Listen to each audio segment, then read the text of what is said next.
Hello, you're listening to Me and Paranormal You with your host, Ryan Singer. Because it's more fun to believe. Hey everybody, this is Ryan Singer. I'm very excited today because we're going to be doing an interview, or we are doing the interview currently, I guess is what I should say. I am joined today by author Bernie Taylor, who has written Before Orion, Finding the Face of the Hero.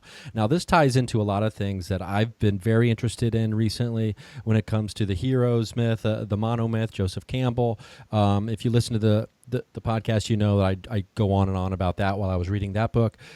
This is like, we are bringing like some real life action to that. We are bringing that to life with the man who is really rounding this out in kind of it's turning that monomyth and the idea of what a hero's journey is, and it's kind of, we're going in a time machine into the Wayback Machine and finding out that this is actually something that has been going on for a long, long time when it comes to our ancient ancestors telling this monomyth story. And we've got, I mean, this is groundbreaking stuff. So Bernie, thank you for joining me today. Well, Ryan, thanks for having me on the show.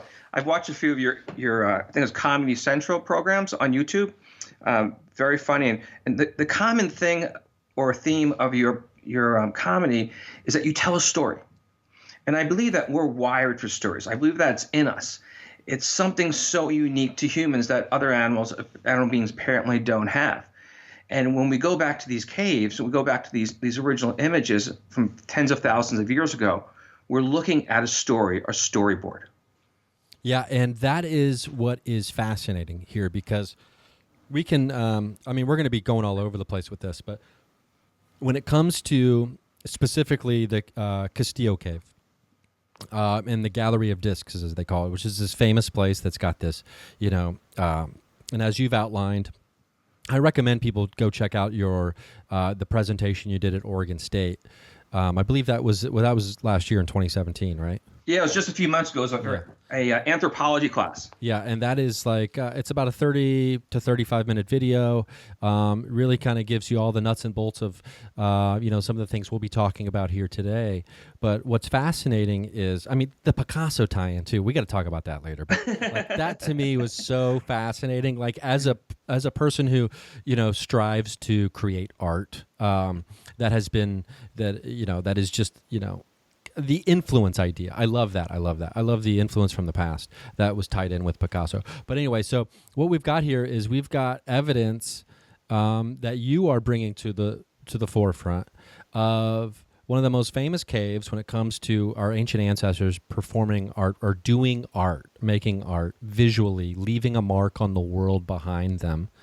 And you were saying, hey, there is so much more going on here that everybody else seems to not be paying attention to. And so let's get into, before we dive right into that, let's talk about you for a second. So, absolutely. You're into paleontology, anthropology, you're into history, you're into storytelling.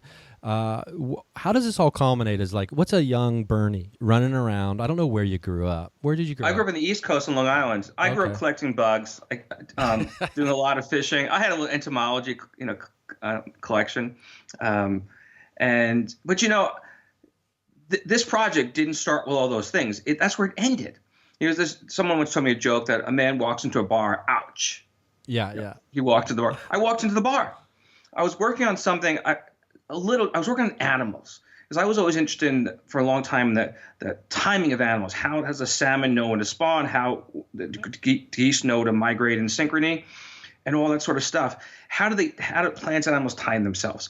And I wrote a previous book about that, biological time. And I did academic conferences. I wrote some papers, all that sort of stuff. And I was way ahead of my time on that. But now, 12, 13 years later from that, that's pretty much mainstream what I did. But when I revisited it, I was watching something on TV, and I said, it kind of jogged my memory about something. And I jumped back into one of the images, and I said, hey, I didn't see that before. And I figured something out. And I said, well, that was at Lascaux Cave, which is 17,000 years ago in France. I said, well, if this is real, and if it goes back further in time, I need to go back to the oldest known cave art for that moment, which is the El Castillo Cave, the Cantabria region. So think of Bilbao to the far north of Spain, near the Atlantic. And in this cave, there was an image called the Panel of Hands. And it's kind of a curved surface, lots of rough edges. It's got some dots streaming across it. It's got a bunch of these hands, maybe about 40 or so hand stencils. And archaeologists about 5 years ago had determined that it was the oldest then known cave art that we had for about 40,000 years. And they dated one dot, actually a dot, and they dated a hand. The dot was about 40,000 years ago. And so the images for the media, they looked at this red dot and they say, well, what does it tell us? I mean, it's not like an orb or, clashing heads of megaloceros or great elk or anything like that. It's just it's a dot. And the image it was on a curved surface, so you couldn't really capture it on the other dots as they streamed across. So they went to another panel in the same cave, which is deep at the deepest part of this cave. This panel is called the Gallery of Discs. And the Gallery of Discs is about 10 meters across, I think about 30 feet. It has 80 or so red discs streaming across it at different levels. Very visible.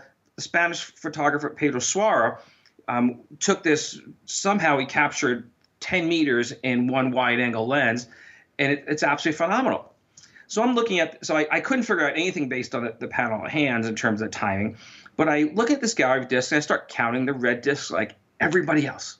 And I counted, I counted like 80 this time, I counted 81 the next time. And then I said to myself, this kind of interesting image, it's flat. And the most predominant image or character in Paleolithic art is the horse, and it's typically a pregnant mare. So I'm looking at this thing, I said, well, maybe there's a pregnant mare in there. And I start searching through the image, and other things start popping out. Well, the first thing to pop out was an elephant. And it was an African elephant that has a curved head, whereas there were elephants in Europe at the time that have a humped head. They were called straight tusk elephants. So I see this elephant. And then pretty quick, I see a lion with a mane, which was not typical of European cave art. And I start finding all these other animals and human characters. So I send off there's two human characters. I send it off to the journal Science. And within like 10 minutes, I get a response back. I wrote up short paper, sent it back. 10 minutes, get a response back that it wasn't appeal to a larger audience. And of course, I sent this on a Sunday, so no one had actually seen it. So the journal Science had, through their automatic reply system, basically kicked it out because it wasn't tied to some other mechanism that people get things in the journal. So they never looked at it. And so I'm looking at this thing and I'm finding all these animals. And I'm an animal guy in terms of like geese and salmon and deer, elk, that sort of stuff, North American animals. But I really didn't know these European animals at the time, and certainly not those in Africa. So I contacted a friend from my an acquaintance from my distance past, and his name is George Schaller. He's considered the foremost wildlife biologist in the world. He travels every month. He's somewhere else, and he's the mentor of all the greats, including Jane Goodall. And George was a little reluctant to start this off, but hundreds of emails back and forth later, we had kind of gotten to the bottom of this whole thing. And it was a fascinating journey. So tell me, Ryan, what did you see when you first looked at that Gallery of Discs?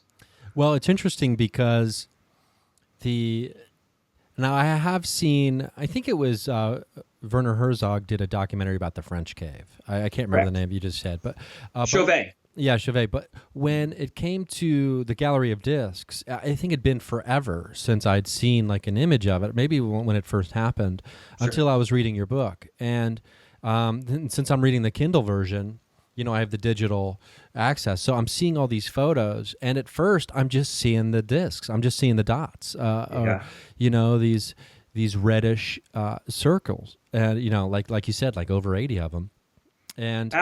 And I'm thinking, wow, this is pretty cool, because I'm also fascinated by, extremely fascinated by the idea of human beings wanting to leave something behind. Like, to me, that is, it's just, I don't know where where does it come from? Like the idea of the first person to paint an image and like take something from inside your mind, from inside your memory, and then put it into the physical world that other people can see. To me, that is one of the biggest things that's ever happened. in the history of our maybe our evolution, or just to me it's like the coolest thing in the world, right? So I'm staring at this, this image, and I'm seeing just, the discs. And then I'm reading the book, and I'm just like, oh man, like I need to do like those. Remember those old posters where if you relax your eyes, they're like these 3D prints, but if you relax your eyes, you see the other image. Did you remember? Exactly. Yeah, that's what this cave is. And like as you're walking, that's the fascinating thing about the book too, because now you're walking through the steps of a young apprentice, being walked through by his teacher, and so like you are discovering it with them or with this person as it goes, and then you realize, oh man, it's really open now. My brain's starting to like pop new nodules out. Yeah, it's that exactly what happens. It rewires your brain. Here's a tip for your comedy program. If you want to get people's attention, wear red lipstick. And I don't mean as a guy to wear red lipstick. Try it. See what happens. Just as red lipstick attracts the attention of men, if you're driving down the road, you're stopped by a red stop sign, it wouldn't work with a blue or green one. And chartreuse works as well. If you're going down any main strip in a town, red's going to pop out in McDonald's and Burger King and DQ. It's hardwired into us. And there was a biologist who did a study on this long time ago. His name was Nicholas Tinbergen. And he wrote a book called The Study of Instinct. From the work, he actually won a Nobel Prize for this. And Tinbergen had a fish tank by his window with these called three-spined sticklebacks, which is a kind of like, we'll call it a big minnow with spines on its back. And every day this red delivery truck came by, and the sticklebacks went into a defensive posture. And he reasoned that because these sticklebacks don't have functional brains like we do, they're brainstem dominant, it's an instinctual reaction. And his work went on to justify everything that Madison Avenue does, including for signage. And, look at the outline of Time magazine. It's got the red. Well, it's red all over. It's to attract our attention, of course, red lipstick. Wow, it is interesting how, because I think you go on to talk too about it. There's the idea that, I think I was actually this was tying in. It was great because of the way this ties. Like sometimes I'll have like a couple different books I'm reading at the same time, and I was reading the Kabbalion, which is written by the three initiates, this old Hermetic text, and it talks about how the brain and like trying to like doing alchemy of thought, right? And like trying to change one's thoughts, and how everything is just a different degree of something else. Like love and hate are the same thing, but just different degrees. But it talks about how you go from colors to sounds, or from sounds to colors.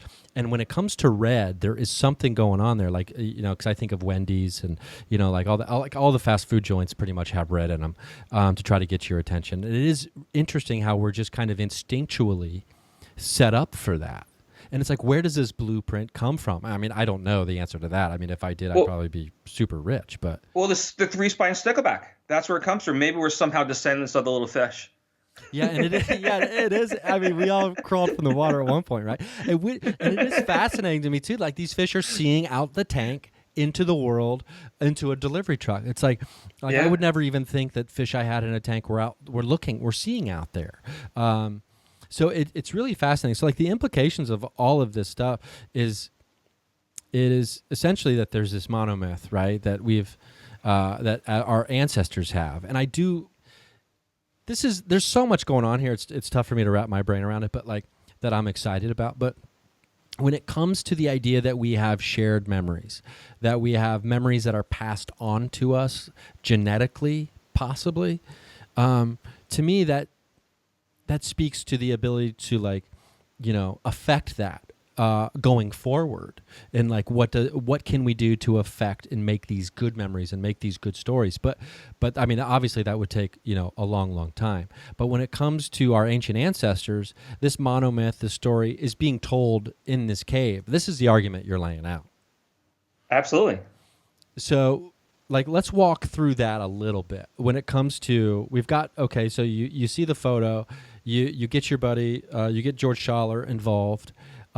You start putting the pieces together, and how many at first you saw the elephant, and Yes, the then elephant. So I saw the elephant. I saw the lions, the lion and the lioness, and I saw there's a character of an older man speaking into the ear of a young boy. Those are the first three, and then I found there's some dogs in there. So they're dogs with up ears and down ears. So in our modern times we don't have any. How should I say? Domesticated dogs have down ears. Okay. So George was like pitching this stuff back and forth to George, and he's kind of cagey. He's not really sure because this elephant had the rounded flat head of an African elephant. It was nothing like an Asian elephant or the European elephants there at the time. But he was really I'm not really sure, and we don't know really what the baby elephants looked like then. And so we're going through all these, and then we hit two key animals. Okay, one of them was the Barbary macaque, and the Barbary macaque, you've seen them in images from Gibraltar, which is on the Morocco side of the Strait of Gibraltar. And that's pretty. They're in Gibraltar, or they're in West North Africa, and mostly around in the Atlas Mountains. And you've seen you've seen these Barbary macaque in the James Bond movie Living Daylights with Pierce Brosnan. One of the double O's gets taken out by a bad guy, and then Pierce Brosnan chases the bad guy down the hill in his Jeep. I think it's a Land Rover, of course. And then the Barbary macaques are bouncing off the roof. Well, those Barbary macaques were introduced into Europe in the last few hundred years, whereas they're indigenous to the Atlas Mountains. So it's actually, the image is not just telling us the other side of the strait, it's telling us Africa. So George sees that one, and I didn't really know. I realized it was some sort of an ape, and I didn't know him. George says that's distinctively a Barbary macaque because it's the only ape with that big butt, which you'll see in the image. And then how the hands fold over the legs is pretty. It's just like, it's identical to an image, a photograph that I found of a Barbary macaque because they have the same stance. But the key image for George was the giraffe. And George looked at it, and he actually said what kind of giraffe it was, because there's many different varieties of giraffe. But it was at that point it became Africa. And what we found was that all these African animals, including the Barbary macaque and the lion with the mane and the elephant, were on one end of the panel, and all the European animals were on the other end of the panel. And in the middle, we found a dolphin. And then later I found a seal. And a man swimming between the two sides of the panel. So we have a person that's journeying from the north, which is Spain, where this image is, to the south across the Strait of Gibraltar, where West North Africa or Morocco is, and his destination is where the Barbary macaques come from, which is the Atlas Mountains. And so there's this hero's journey going on. And George at that point was just his eyes just were wide. He was wide open to begin with, but at that point, he was, we've got something here. And we went through some other cave images as well, which are in the book. And we found the same themes, the same animals in the same places, all this sort of thing. But the pivotal moment was the giraffe, because there were no giraffes in Europe at that time. It's indigenously an African animal. And what's so unique about this giraffe, there's just two of them. There's a mother giraffe, and then there's a juvenile whose head wraps around the mother. So we're looking at a tender, empathetic moment between the two animal beings and the Paleolithic artist's ability to capture that empathy. So this is not a knuckle-dragging, artist who's swinging a club between, biting on some reindeer. This is a cultured person in every way that we could possibly think of it. And it's even so much that in many ways, he would be like the modern man that people are aspiring to, through like Eckhart Tolle and other teachers of our time. So what was the sense you got when you saw the giraffe? Well, I mean, side note, giraffe is my favorite animal. I mean, so like I was locked in because I've always loved the giraffe. It's been my favorite animal since I was a kid. I mean, the way they float when they walk, you watch them walk and it looks like they're not even touching the ground. They're these to me, they're one of the most majestic, if not the most majestic animal as far as just representing like something mystical to me. But so when I saw the giraffe, I was just like, oh man. Well, and also what really got me was the elephant of the three-way elephant. It's like, I mean, to me, that's just like, I mean, come on. Like, I was like, oh, because we all like to think that we're smart, and we all like to think that, like, oh, I got this. But then the more and more this image is, the gallery is being dissected and broken down, it becomes this scavenger hunt, and it becomes fascinating. Like, oh, what else is in here?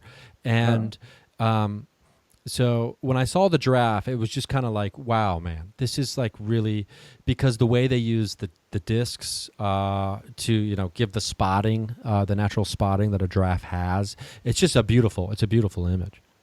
Well, here's a once in a life opportunity for you, Ryan. Some of the animals beings in the book are named. The giraffe, the two giraffes, the juvenile and the mother, are unnamed. Okay. Oh wow. What would you like to name the mother giraffe? Oh my gosh. Once in a lifetime opportunity. You'll never be asked this one again. Oh my gosh. I mean, First name off the top of your head. What Marjorie, are you thinking? After my grandmother. Marjorie? Marjorie after my grandmother. The giraffe. And how does she spell Marjorie? Marjorie. Okay. The mother giraffe. Yeah, she was the holiest, saintliest woman I've ever known in my entire life, Marjorie Clark. So it would be Marjorie. She is now immortalized. Oh my gosh! I mean, that is so cool. I mean, wow! I haven't felt that much pressure on a question in a long time. Okay, so yeah, Marjorie, I feel 100% comfortable with that. Wow, that's really cool. Thank you. So Marjorie was beautiful, a beautiful image, and it really resonated with me. I do want to talk. There's a couple things I want to lead into from here. Eventually, we can talk more about some of the images that are like revealing themselves as well, but. Also, in regards to the mirroring of the celestial map, I do want to get into that at some point as well. Yeah, but it's incredible. It is so incredible, and it's like mind blowing, and it really makes you understand what you had just said a few minutes ago. This isn't some just brute animal throwing some kind of makeshift paint on the wall or scratching lines into a thing. There is real artistry. And real thought that's going into the canvas. That is, because I don't know if I could do that. I couldn't do that I couldn't walk into a cave and create this gallery. And I do like the idea too. So do you believe that it is an over time thing contributed by many different artists? How I approached it in the book was, I said, the artist. Okay. And I believe that there's probably 40 animals in there, okay, and animal and human beings and spiritual characters. I believe that most of them were made by the same artist, and then there's some other ones that kind of like in between the lines, some scratches here and there. They're not as distinct. I believe that other artists added on to that panel. Now there's other caves and there's other panels that I didn't put in the book. And I'm seeing the same thing. So it wasn't just this one off, and they're in different time periods. One was Chauvet that you mentioned earlier, which is a different time period. Oh, this is the panel that's in Chauvet. So you have multiple artists at different times doing similar work. So they learn from each other, but each of them has kind of a little different. And in this, I think it was in the first chapter of the book, I asked the question of how can any culture, any society pass on this artistic ability? Because you and I, you're a funny guy. I'm not funny like you. I'm not an artist like Picasso, and I don't know anybody is. But there were Picassos of these time periods, and how did they pass on those genetics? Because these things come from our parents. Picasso's father was an art teacher. Okay, how did they pass on this knowledge, these skills, but also what's really going on in their heads to be able to visualize these multiple perspectives and etching one animal on top of the other and connecting and so on. And I thought about it. I thought about that a lot. How did they possibly do it? And I told it through a metaphor in the first chapter of the book of how can you, if you have a stream, the water in a stream, how can you take raindrops out and just capture those raindrops within individuals. Whereas in a stream, you have all these other currents coming in from all these different ancestors and so on. How did they keep that talent and pass them with these shamanic lines or shamanic cultures to continue doing this? And one of the ways I rationalized this, or I considered, was that they were domesticating dogs at that time. And I found a whole bunch of dogs, and some of the dogs that we still know today. And they're all from that part of Europe and Western North Africa. You have the canary dog, you have the Aswan, which is a dog, Tuareg in the Sahara. You have a whole bunch of these dogs that are still there. Therefore, 34,000 years ago, they were breeding dogs. They knew how to do it. And they recognized some component of genetics. They didn't understand genetics as we do, but they had some way to do it. And that passes on. I believe that's how they passed on the line. So Ryan, what are your parents? Were they quick-witted, kind of, Yeah, my mom is she's a real cut up as far as like she loves like the attention and the performance aspect of like doing voices and like being a character. And my dad is, very intelligent and very quick on his toes. Do you have kids yet? No kids yet, no. Okay, at some point you're going to have kids. Now put yourself into the Paleolithic mind. These artists, they've got they have to actually engineer people or select. Are you going to marry somebody who's funny or has quick wit and is good on their feet to continue on the comedic line, or are you going to someone totally different than you and it becomes a crapshoot? Yeah, that's a good question. I am attracted to very funny women. So, and like women that I find to be extremely talented, at least in that area. So yeah, like whether it's music or comedy as well. But yeah, I do see that is interesting because we clearly had they clearly had a grasp on affecting outcome when it came Correct. to genealogy. So it would make sense that when it came to highly specialized societies, when it came to the roles that we played when we were in smaller groups, in tribes and things like that it would be taken with greater care to ensure for the survival of the group in general. Absolutely. And one of the question. Hang on one second, I gotta do a. Hang on. Yeah, sure thing. Hang on, I forgot to plug my. Oh, the charge. Okay, now I'm good. Okay. Okay, start. Okay. One of the questions I asked was, okay, well, now we have this genetic line that they figured out through the dogs and apparently through the humans, but it's still not perfect. You still have this variant, just like taking a raindrop out of a stream. So how do you do it? So I believed that these caves were, in fact, a test. It was a test for this shamanic initiate to go into, and could they see beyond the red discs? Could they see the forest of the trees? Could they see the elephant? Could they see the giraffe? Because if you can't see those things, you can't become the next shaman. So it's like an SAT test. If someone does really well on math, but they don't do so well on the English humanities side, they're probably not going to go become an English major. And vice versa, if you're really strong at dissecting archetypes in literature and your math scores are low, engineering is probably not the path for you. So I believe that they had figured the fundamentals of this out, and they worked out these cave images for actual tests. And so they were used for many thousands of years.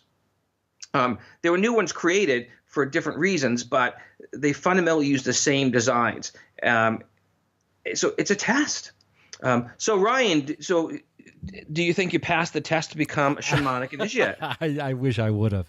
I don't, without being walked through this in the way that you do in the book, I'm not sure I would have seen the other stuff. I mean, if I was sent there to ruminate and to observe and to seek something knowing I was on some kind of journey, maybe I could have, because I think it's called pareidolia. Is that what it's called? It's the Yes, phenomenon where you see faces and everything. correct. I guess pareidolia and I are pretty good friends. I mean, I can see faces in all kinds of patterns. Whether it's like It's how your brain's. It's a brain yeah, wiring. yeah, exactly. So I think maybe I could have, maybe started to get there, but I'm not so sure I would have been the one who they said, "Yep, you know what, this was right. You're going to be the guy. You're going to be the shaman." I'm not so sure. I mean, part of me was like wants to like wish that I was, but it's fascinating because what you have here is you have the description of a journey while someone is on a journey. This is what you're laying out here, and this is what you're theorizing, right? So, a lot of people are seeing this cave and the gallery of discs, and they're like, "Oh, this is interesting." We started making art in the visual world. This was the beginning of it. Hooray for us!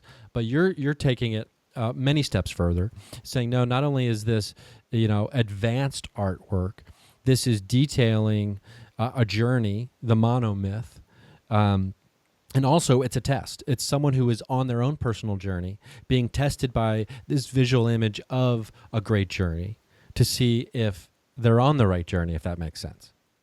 That's absolutely how. Now, remember, millions of people have seen those red discs in the popular media and gone to the caves, and no one had previously identified the elephants, the giraffe, and all these or anything besides the red discs. So we're just so stuck on the red disc that we didn't look the forest of the trees. So people have asked me, well, how'd you do it? Well, a few things. First is that I'm not the only one that can do this. I've showed that gallery of disc image to different people who had no idea what I was working on. And for some people, they can see absolutely nothing. I can draw things out, and they really struggle to see the elephant. And those people have gone some sort of like mathematical route or engineering route in life. Now, on the other end of the spectrum, I've met people that it just jumps out. So everything that I said to you, all those animals and human beings that I mentioned earlier, they saw them the first sight, just like in 3D. So everybody's wired differently. I also think that there's a fundamental change that can happen in how your brain is wired or how the circuitry works. Because I didn't see everything at the first time. I personally took that journey to find these one by one. I saw the let's call it the elephant with the trunk up pretty quick. I didn't see as an elephant tips and the trunk goes down and it's the same head and ear. It's an elephant drinking water. I didn't see that till a year later. Oh wow. Exactly. And you still haven't seen all the elephants. I can tell you where at the book there's more elephants in the same place. I didn't see the final elephant till 2 months before finishing the book. Okay, and I was like, and every time I saw one of these, I identified one of these characters. I said, "Wow, oh my God, now I'm done." And then like 2 weeks later, I'd be sort of drifting around. Maybe I'm driving in the car and reflecting on something, and oh my God, is there something else there? Some visual cue that I picked up to. So it took me to do what I can do today, as my mind is now rewired. It took about 3 years. But now I can look at any cave image and it just jumps out. I can see all these different types of things. And now people will say that, well, if you see this face on the rock, it's a hallucination, or the word you used earlier. But if you see an elephant and you see a giraffe and you see a lion and you see a dog and you see all these human, and you not only do you just see these characters, but you have all the taxonomic details of them. It's not hallucination because it's just too exact. And as I said, I found people that could see everything. It just jumped out of them. It's a very small number. And then at the other end of the spectrum, they just keep going back to the red dots and counting them. But what does the red dots mean? And they see all these extraordinary things, but they can't get back to them. And I believe that these are now the people that could see everything. They were typically people who had a 2-year degree and went into some type of sales, relational type of career, and that was a commonality between them. So I believe it's like an SAT test of sorts. Where do you go in life? And so if you want to, I believe if someone's going to be an archaeologist, they really need to be, because archaeologists count layers in the cave, and both on the walls and on the floor. That is truly a mathematical background. It's very tedious, and they're counting speck by speck, and I can't do it. But I believe that if you're going to have archaeological interpretation of information, especially images, you need to bring someone in from the art world, people who are accustomed to seeing images and finding characters. And no, they're not scientists, but there are two different sides of the brain, and you have to bring them together to be the complete person, as perhaps Da Vinci was. Yeah, it is fascinating, because what's the harm in having the conversation as well? I mean, we kind of emailed about this a little bit. Where is why is the discussion being discouraged? Or is it because people have a vested interest in the way that the cave has already been classified, and like what we're seeing here on its walls? Like, this is what it is. This is what we've gone with, and this is what we're sticking with. But on the other hand, it's like, why are we not more open to that conversation, some of us? And I think Graham Hancock is an example of someone very much like you who asks these questions, like brings up, shows evidence, and then there are people in the quote unquote establishment who are like, we're not having this discussion. And it's like, why are we not having this discussion? Well, I haven't had many challenges, but I had a few. And I tell you how they all pretty much play out. I'll wake up at 7, 8 in the morning, and I'll see an email that was written at 2 or 3 in the morning. And if you were to print these emails out, they're pages. They're absolutely pages. And they're, if you dissect them, there's a few common components. One is that person has been to the cave before, and their colleagues have been there too. And there's nothing in there that it can't be anything in there because they didn't see it, right? Because they were counting the red disc. Okay. And then there's another commonality, is they all say the same thing. You shouldn't be looking for these things because it confuses the truth. They all say the same thing. And they'll tell other people the same thing, because I've seen communications they make with other people who ask them questions. The same thing. They say, it's impossible because we didn't see it. You shouldn't be looking there. We've told him it's not there. You get to close this conversation. Now, here's the deal.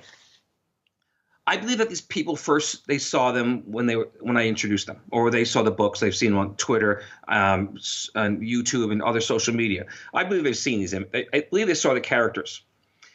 I believe then they actually have some sort of mental shutdown, because it's impossible. I mean, by coming out against something like this, that millions, actually, it's hundreds of thousands of people have seen it by this point, and easily identifiable, and have to, there's hundreds of thousands to discuss this. You're not going to put your reputation on the line to say, I don't see something that's there just because I didn't see it before. I believe they themselves have some like sort of paranormal psychological change.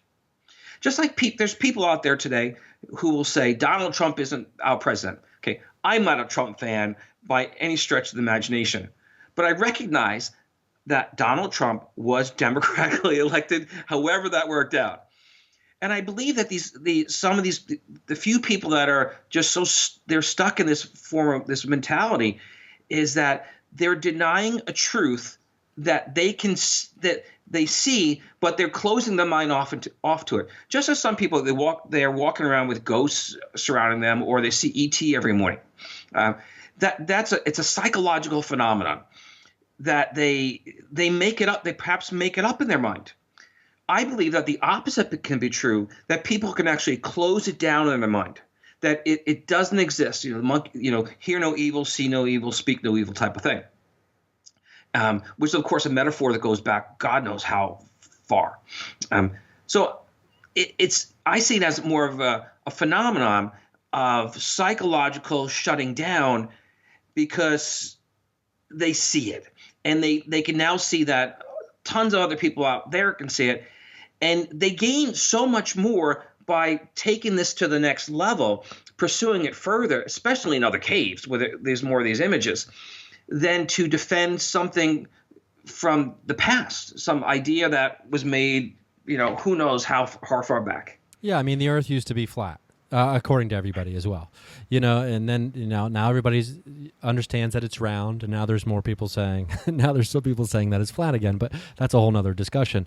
But yeah, there is something to be said about not accepting the reality of one's circumstances or surroundings, and therefore preventing us to then, make improvements or make changes in the way that we see fit, or to help create the world that we want. Now, when it comes to this discussion and shutting it down, it is fascinating because because every human being has some degree of pride, I guess, and Correct. We invest our identity into our ego, and well, I said this 5 years ago. I wrote a book about it, so now I can't come out and say that. It's like, but we love, I don't know if you ever followed baseball, but Jose Canseco, I think he's famous outside of baseball for being one of the first people to talk about using steroids. Yep. And when he came out and admitted that he used steroids, everybody kind of was like, okay, you cheated, but you know what? Thanks for talking about it. And then anybody who came out and said, I cheated, I'm sorry, the world forgave them, because we love second chances and third chances and fourth chances. So when it comes to our history, we're on the 500th chance now, where we realize that we've had so many things we've had to correct from our past, and every day with new discoveries. It doesn't make sense to me, because I feel like this kind of closely ties into Egyptology as well, when it comes to some of the new evidence that's being put out there and people pushing back against it, because it's so ingrained and it's become so institutionalized. Now, do you feel like, when it comes to having, I don't know, I mean, obviously it's not, you're not buying into that ego-based thing of I need everyone in this scientific community to view me as this credible guy. I mean, because it always takes someone willing to put their neck out to bring up these great changes and these sea changes that happen in the way we view things. When it comes to the community, how do you find the reaction? Is it percentage-wise, mostly warm, cold? How do you find it? 90% is fascinated, absolutely fascinated. And these are people that look at these sort of things. People outside of who have really never looked at cave art before and mythology and so on, they're all in. They see a direction. It's a very small number, and as I say, they're people that have been published on it. They've given on these specific panels. They've published on it. They've given presentations on it. And so, but I can't believe it's just about defending the ego, or consciously defend the ego, because they could have so much more potential if they build on it and move forward, especially looking at other panels and other caves. So if I found fundamentally the same thing in two different caves. Well, there's more of them out there, but they instead of they're shutting down to this person from the outside. And I believe it's like a psychological paralyzation. And I believe it's fundamentally paranormal. It's out of the extremes. And as I say, I get these emails that were written at 2 or 3 in the morning, and boy, are they long. And I look at them and I'm like, you need some sleep. Yeah. You never write something at 2 or 3 in the morning, or after, it's like going to a bar and getting drunk and writing a email to your boss of how you feel about them. Yeah, exactly. Yeah, to me, it almost feels like we've got a King Ralph situation here. Did you ever see that movie with John Candy? Yeah, I did. Yeah, it's like the outsider coming in, shaking up the kingdom a little bit, right? It's like, well, no, this isn't how we've been doing things. And then John Candy's character is like, well, no, let's have a little fun while we're here. I'm having a lot of fun with this. I do a lot of podcasts. But here's something interesting. Maybe 20 years ago, CBS, NBC, ABC, and some of the big magazines control the information. It's not that way anymore. If someone posts something on YouTube from an academic presentation, they might get 20 or 30 views.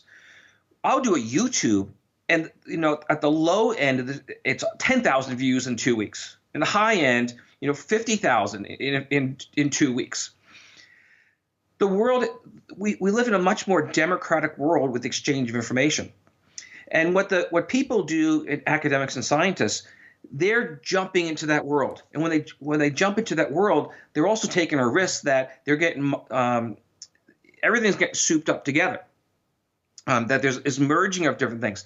And I'll post something on Twitter with, for example, it's hypothetically the giraffe images, and I can see who's retweeting it, and they're people who are who's who in all these different fields. And so it's fascinating that we don't live in this world of, well, if it's not peer reviewed, it can't be true. We now live in the world of a democratization of information, that a small number of people can't control what the larger audience did. I did a university presentation 3 months out of the gate, and I'm not from that world. My previous book, Biological Time, my core group was astronomers, and I gave it to academic groups as well. And so I believe that your podcast couldn't exist 20 years ago, not just maybe because the technology wasn't there, but we now have this enormous public information that people can draw on, and they hashtag, if they don't like something, people will hashtag fake news, fake science, when in fact not just the Donald Trump stuff, fake news, but they fake news, fake science, all this other stuff. So there's really, if you're going to come out with something now, unless you're sensationalizing something to sell a lot of books, you really need to be on it, because you're going to get feedback from a lot of different places. And of course, it launches great shows like yours. Yeah, and there is something to be said for taking great care and being right on it, like you said, because not everybody does that. So it does separate you from a large, let's say a majority of the pack when you're doing that. But I'm fascinated. Like, what would you consider yourself at this point? A naturalist. A naturalist. Okay. Because you remember the people who did this cave art, they had a deep understanding of the animal beings. And I call them animal beings just like Jane Goodall does. I don't see them as wild animals. So they had deep understanding of the animal beings. They had a great understanding of artistic technique. They had empathy for the world around them. They saw the world as an ecosystem, and they saw the universe as a synchronous to their own worlds. So I see myself more as a naturalist. And the cave artists, archaeologists don't make the cave art. So they're really not in the right camp. Picasso's and great artists of the ages, they really didn't do it as good as this. I mean, you can do digital art at this level, but there's really nobody that has had this much imagination and this much technique and metaphors with cosmic metaphors in their artwork. It's very difficult to chisel or etch into rock, because once you've chiseled it out, the decision is made, it's done. So someone had to be able to see all these different layers in the rock before they started chiseling or etching it out. So it takes tremendous imagination to do this level. There's so many interlapping characters that have a source, which you haven't gotten to the book. There's two sources. One you got to the book, but the other one I'm not going to tell you because you have to finish the book. But no spoilers. I'm not going to tell you a spoiler because that's when your mic. When you see that part, your mic's going to drop, and it's just shuddering where you see the source. But the source that you saw in the book and you saw in the video was we have all these African animals on one end, we have the European on the other, and we have the man swimming in the middle. Those animals tie directly to the constellations as the Greeks saw them.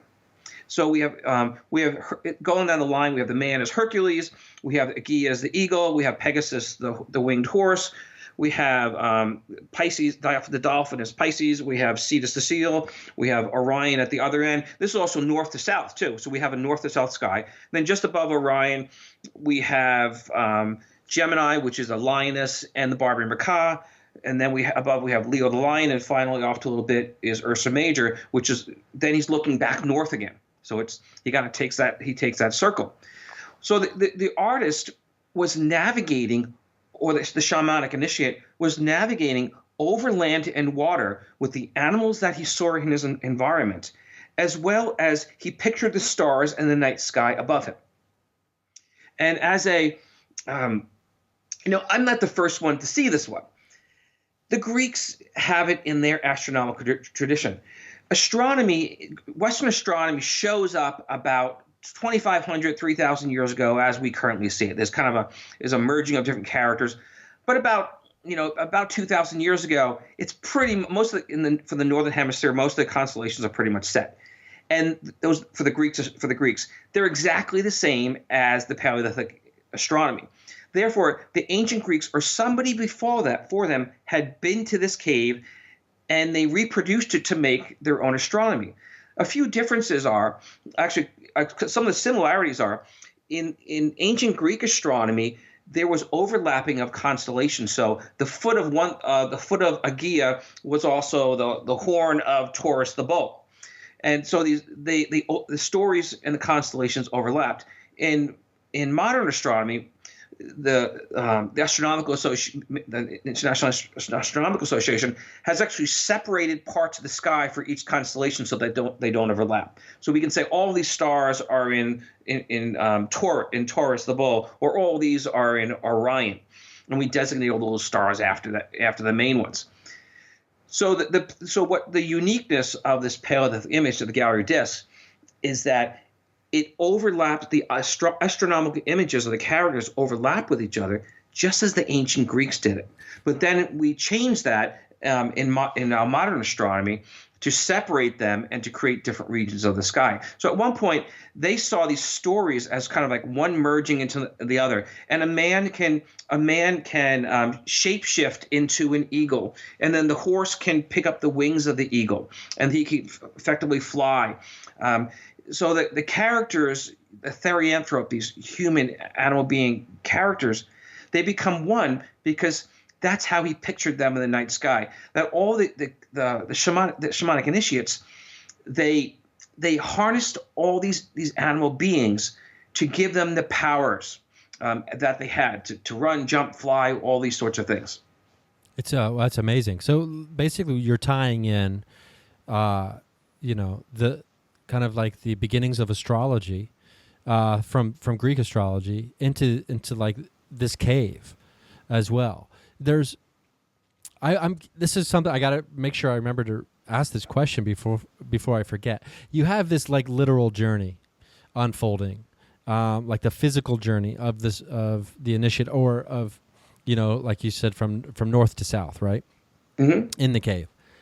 Have we found the cave, the corresponding cave at the end of this journey? Do you think there is one? That's the mic drop moment, isn't it? Yeah, or do we have to GoFundMe this thing right now to get over there and start looking for it? Like, is there the cave that has like the same images, like very distinctly the same images as the Castillo Cave? Ryan, you're a pretty smart guy. Okay, you are. In all the interviews I've done and all the people that I've conversed with, you're the first person to ask that question. And as I said, it will be your mic drop moment. Oh, okay. So that's kind of we'll use that as a tease maybe for the next interview. One of the images I do want to mention, because I believe it's very monumental, is the first female effigy. Yeah. And she has red hair. Yeah, and she has red hair, and she's beautiful, and it is. And now, let's break that down a little bit, just in case people aren't familiar with what that means, like having the first female effigy, like in some cave art. Well, it's the first human female effigy, and I'm going to just tell you a quick story before I posted that on Facebook, on my Before Orion Facebook page, and I got cut off from Facebook for 2 weeks. Okay, what? I got banned from Facebook posting anything because the woman I described the woman's appearance and what her facial expression was, and she has this grimacing look, like she's like afraid of something, and you can see the fear in her cheekbones and her eyes, and that people in other parts of the world, where they don't have as much graphic media as we do, did not like that image. and there was like I had like 500 dislikes on, actually drop out of my people who followed me on Facebook, and I could fundamentally see where it was. But I also got a whole bunch more likes too, because everywhere there's women's empowerment is not equal all over the world. So from some people's perspective, to see this grimacing woman, which they didn't know why, because it's in the book, I explain later when you get there, this woman who's in fear, it just didn't set well. Whereas in the Western world, it's like, oh my God, you have this woman, this long braided red hair, she has strong cheekbones, she has a strong chin, so we can fundamentally tell age by that. She's a younger woman, and she's the image goes down to about her waist. Okay. Now this is the first female human being effigy that I found in cave art, but it's not the first female effigy. And I touched upon one earlier. The most common character in Paleolithic cave art is the pregnant mare. Okay, and in horse circles, they recognize that the mare, or the lead mare, is actually the lead of the herd. The male horses follow the lead mare. She's the first one to eat. She's the first one that drinks. She takes them from one pasture to another, and so on. The Paleolithic artists, they were animists. They were people who saw animals as integral with human beings, and people transfer back and forth whether they're animal or human in these stories, just as Native Americans share in their myths. Well, I believe that the pregnant mare is a metaphor for a matriarchal society. And that's one of the reasons why she's the most predominant image in the caves. Because they could have had just a horse. They didn't have to have a pregnant mare. And so I believe that it's the mare is the metaphor, the symbol of a matriarchal society, and that we find now this younger woman in this image in the whole story. Now, if you go, this is not something that's in the book, but if you take the upper body, or the body as much as I have in the book on that female character, you can actually connect them to the body of the dolphin. She becomes a mermaid. Oh, wow. So she becomes a therianthrope. There's this integration of human and animal being. And the Greeks had mermaids in their mythology, as do other people in ancient times. They probably took a lot of their mythological stories, the images from these caves, and then they kind of expanded on them as they found as they wanted to explain something about life. There's like I don't know, when it comes to trying to wrap one's brain around, the intricacy of all of this. There are so many layers. It's like, it's almost like an anagram, on steroids, where like, forwards and backwards, and then from above it, it's something else. And then from all these different angles, it almost has like this very, not even 3D, but almost like a 4D vibe to it because of the celestial map being mirrored, all these different animals also being part of the same animal, the therianthrope aspects, the journey. It's pretty fascinating what you've cracked open here. And there's, I'm guessing, I don't know what you're working on right now, but I'm guessing this is kind of like you are Jonah inside the belly of this whale right now. Do you think it's going to be spitting you out anytime soon? This is my last book. In this hero's journey monomyth, as popularized by Joseph Campbell, the hero takes a journey. And as you're reading this book, you're taking my journey. And so I am the apprentice in the story, and I bring in other people in my life as characters and so on, and how they do things. But I was the apprentice in the story, and then as I become the writer of the book, I became the teacher. And when I finish the book, I finish my journey, and I share the story. This is my last book. And when you get to the end, you're going to be like, well, where can you go from here? You're really just going to retell the same story. But I love doing podcasts. I'd love to do a documentary. This is very visual. And it's game for that. It could be like a Disney animation. So if you know anybody in the Magic Kingdom, have them drop me a line. We'll set us up a meet, and we'll do our cartoon. I mean, it's a fascinating story, and like you said, and it's very fitting that it's. I mean, people will probably yell at me about this, but one person, a friend of mine in particular, but like it's almost very onomatopoeic in like just the nature. Like you have become what it was that you were. Like it like the journey, the hero's journey. In this case, you get to be the hero, and you come back like at the end of the journey, and now you disseminate the information and the lessons that you've learned to everybody else. And I take the reader on the journey. The reader then becomes the apprentice.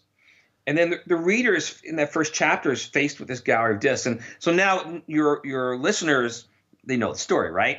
But they don't know the whole book story. So they will be challenged later on into the book. Yeah, I mean, they'll definitely need to see this and read it to understand like the new nodules popping out of your brain, not being able to unsee things that you never saw before that were there the whole time. Now, every time you look back, you see they jump out at you and you're like, wow, how did I miss that? Exactly. And you'll probably see things in your – I believe that when you go through this, everybody has kind of like most people have like a crisis moment. And that they didn't see it the first time. And then I'm introducing these other characters, and they're like, where does it stop? How much can I take? And I had a good friend of mine. He just lost it when he read the first two chapters. He talked to me for a year, and now he's like really happy about the whole thing. But it was weird, and I had a lot of people in my personal life who they were just so mentally overwhelmed in there, because it strikes at the foundation of what we all believe and what we all think about ourselves and where we come from. That it's our history, our science, our astronomy, our art. It's the crux of everything. And I don't claim this as my work, because it isn't my work. The Paleolithic artists who made this gallery disc and other images, they're phenomenal. They're beyond what we could possibly imagine. I was just the guy who walked into the bar and said, "Ow," and it woke me up a little bit. Yeah, this is it's very fascinating. Like I can't wait to finish the book. Let's we're at an hour now. So what I want to do, if you're up for it, maybe have like another 10, 15 minutes of chat, but as a bonus for some of my listeners who do like the advanced listening over on my Patreon page. But let's plug where you're going, or like where people can find you or can find information on all this right now. Let's do that so people can. You want to talk about for that last 10 minutes? You want to talk about angels? Oh, I'd love to. I'd love to. Okay. I'd love to talk about that. So people can find you. Do you have a website going on, or is it pretty much just Facebook and Twitter and stuff? And like my webpage is BeforeOrion.com. Twitter is Bernie Taylor OR.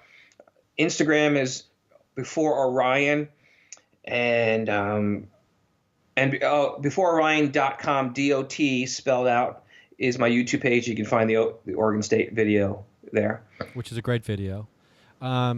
And maybe I'll probably embed that on the website as well when I post the actual interview, so people will just have easy access to being able to see it.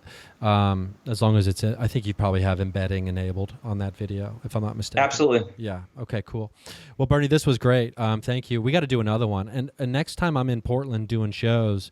It would be really fun to do a live interview where we get like an audience there, and maybe actually have some visuals with us next time. You can do the red lipstick trick. Oh, we'll both be wearing. Hey, I did name your grandmother after the giraffe, right? Or the giraffe after the grandmother. Yeah. I really appreciate that. That is so cool. Now she's forever immortalized. Well, cool. I'm just going to, I'll be gone for about 3 seconds. Then you'll hear me again. But and then we'll do that bonus. But thanks again for doing this. This was really awesome. Thank you. Thank you for listening to another experience of me and Paranormal You. That was author Bernie Taylor, author of Before Orion, Finding the Face of the Hero. This guy has taken the images of the Castillo Cave, the Gallery of Discs, and he has blown this thing open. He's blown it wide open. It's not just a bunch of red dots. This is amazing stuff. I can't recommend the book enough. I'm about halfway through it on the Kindle app on my iPad, and hopefully we'll be finishing it very, very soon here in the next week or so, as I'm trying to read every night if I can, and incorporating that into my meditation and my yoga and my diet and all this other kind of stuff, trying to just really get better, become more, and what are we doing here? So yeah, I can't wait to finish this. So me and paranormalu.com, ryansingercomedy.com, Rysing on Instagram, Rysing on Twitter. I'm on Vero now, Vero, as Ryan Singer. You can find me there. Yeah, what a fun chat. Oh man, I can't wait to do it again. So make sure you check out Bernie. There's a great talk. I'll probably embed it on the website, me and paranormalu.com, and also ryansingercomedy.com when I post the actual episode there. So you can see the video. I'll have easy access to it. But yeah, so is our mind blasted open? I hope so. I know mine is. I hope to see you soon out there on the road doing shows. I'm currently in the process of trying to set up some tour dates here for a little bit later in the year, probably this spring. So I'll keep you posted. We're looking at Iowa. We're looking at Cincinnati. I'm going to be recording a new album. Not sure where yet, but that's going to either happen by spring or summer at the latest. So yeah. But yeah, so keep your eyes open for that. And ears, I suppose. So yeah, and if I don't see you out there, I'll see you at the watering hole on the astral plane.